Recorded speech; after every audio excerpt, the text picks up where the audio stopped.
ಕೋಲಾರದಲ್ಲಿ ಎಟಿಎಂನಲ್ಲಿ ಕಳ್ಳರು ತಮ್ಮ ಕೈಚಳಕ ತೋರಿಸಿದ್ದಾರೆ. ಕೆನರಾ ಬ್ಯಾಂಕ್ ಎಟಿಎಂ ಮಷೀನ್ ಅನ್ನೇ ಹೊತ್ತೊಯ್ದಿದ್ದಾರೆ ಕಳ್ಳರು. ಕೋಲಾರ ಜಿಲ್ಲೆಯ ಮಾಲೂರು ತಾಲೂಕಿನ ಚಿಕ್ಕ ತಿರುಪತಿ ಗ್ರಾಮದಲ್ಲಿ ಘಟನೆ ನಡೆದಿದೆ. ಗೂಡ್ಸ್ ಆಟೋಗೆ ಕಟ್ಟಿಕೊಂಡು ಎಟಿಎಂ ಮಷೀನ್ ಅನ್ನ ಕದ್ದೊಯ್ದಿದ್ದಾರೆ ಕಳ್ಳರು. ನಂತರ ಎಟಿಎಂ ಮಷೀನ್ನಲ್ಲಿದ್ದ ಲಕ್ಷಾಂತರ ರೂಪಾಯಿ ಹಣವನ್ನ ದೋಚಿ ಪರಾರಿಯಾಗಿದ್ದಾರೆ. ಕಳೆದ ರಾತ್ರಿ ಈ ಘಟನೆ ನಡೆದಿದೆ. ಎಟಿಎಂ ಮಷೀನ್ನಲ್ಲಿದ್ದ 15ರಿಂದ 20 ಲಕ್ಷ ಹಣ ಕಳ್ಳತನ ಆಗಿದೆ. ಸ್ಥಳಕ್ಕೆ ಮಾಲೂರು ಪೊಲೀಸರು ಭೇಟಿ ಕೊಟ್ಟು ಕಳ್ಳರ ಪತ್ತೆಗೆ ಬಲೆ ಬೀಸಿದ್ದಾರೆ.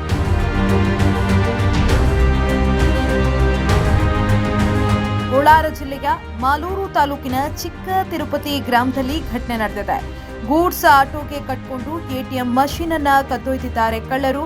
ನಂತರ ಎಟಿಎಂ ಮಷೀನ್ನಲ್ಲಿದ್ದ ಲಕ್ಷಾಂತರ ರೂಪಾಯಿ ಹಣವನ್ನ ದೋಚಿ ಪರಾರಿಯಾಗಿದ್ದಾರೆ. ಕಳೆದ ರಾತ್ರಿ ಈ ಘಟನೆ ನಡೆದಿದೆ. ಎಟಿಎಂ ಮಷೀನ್ನಲ್ಲಿದ್ದ 15ರಿಂದ 20 ಲಕ್ಷ ಹಣ ಕಳ್ಳತನ ಆಗಿದೆ. ಸ್ಥಳಕ್ಕೆ ಮಾಲೂರು ಪೊಲೀಸರು ಭೇಟಿ ಕೊಟ್ಟು ಕಳ್ಳರ ಪತ್ತೆಗೆ ಬಲೆ ಬೀಸಿದ್ದಾರೆ.